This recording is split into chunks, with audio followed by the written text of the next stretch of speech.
Hey everybody, Zack here with RevZilla, and I'm hanging out with Honda's 2021 Trail 125. What we have here is essentially the same 125cc engine from Honda's Grom, Monkey, and Super Cub.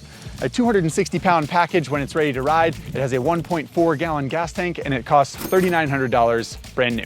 So some quick features to run through on the Trail 125. First thing you notice is probably this big old rack on the back here that's rated for 44 pounds of whatever the heck you want to carry.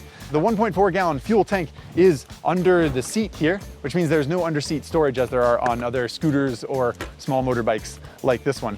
The rack, of course, means also that there is no passenger accommodations or foot pegs. You can see the bungs in the swing arm where the foot pegs mount in other markets, but sadly not here in the US of A.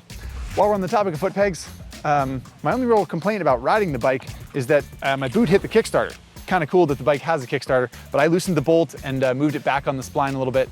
Still works as a Kickstarter in addition to having electric start, but doesn't hit my boot quite as badly anymore. As far as other features, it does come standard with a center stand and a kickstand, eat your heart out sport touring bikes, and it has front wheel ABS, but no ABS in the rear, even though it is a disc brake.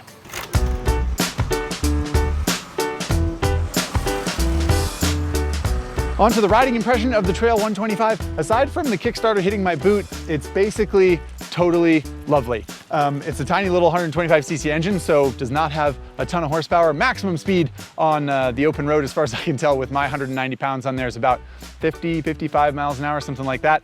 It'll go 35 or 40 up hills, depending on how steep they are, of course. So not a super high performance machine, but it is very fun to ride. The transmission, of course, is similar to the one on the Super Cub. It's a 4-speed transmission with an automatic clutch. So no clutch lever, just a centrifugal clutch around the engine and a slipper when you press the bike into gear. Neutral's at the bottom, up 1 for first, and then so on and so forth through the 4 gears.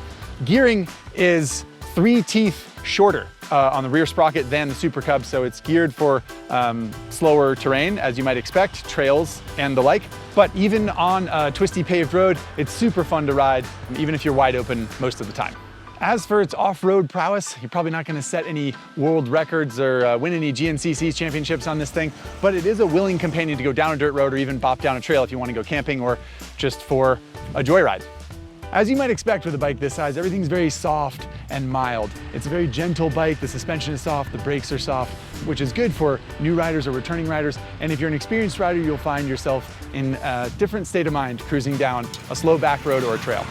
As for comparisons to other bikes, the question we saw most often leading up to this launch with the Trail 125 was how it compares to Yamaha's TW200. A little bit of an odd comparison because the TW200 has quite a bit larger engine and much more suspension travel, to the tune of about 60% in both those categories. It costs about 20% more, but it is a sort of a full-size motorcycle with an actual clutch and transmission and a much more capable machine off-road. Other than that, it would be totally fair to compare this to Honda's other mini-moto models like the Super Cub, Monkey, or Grom. The Trail 125 has less suspension travel in the back than the Monkey or the Grom. And of course, the Grom is the only one of the 4 that has passenger pegs and passenger accommodations from the factory. It's approximately the same price, so really what it comes down to is what kind of style you want. This one, of course, aesthetically is designed more after the Trail 110 from the early 80s. And as far as the way it looks, I think they kind of nailed it. I love the perforated guard around the muffler, the little crash bars around the side of the engine like they had back in the day, and the 17-inch spoke wheels and a little bit extra suspension travel compared to the Super Cub makes a big difference when it comes to trundling off-road. Of course, the Grom and Monkey also have conventional clutches and transmissions with the same approximate ratios in the 4-speed transmission. Aside from that, I don't really see any flaws. It's a really fun bike. It looks great. It's easy to ride, and it'll take you just about anywhere you need to go as long as you don't need to get there too quickly. Okie doke, everybody. That's all the information I've got for you on this quick ride of Honda's Trail 125. If you're interested in more information about this bike, you can click on the link in the description of this video where you can read my first ride article, as well as see full specs and a photo gallery of this bike. In the meantime, thank you so much for watching, and I'll see you next time.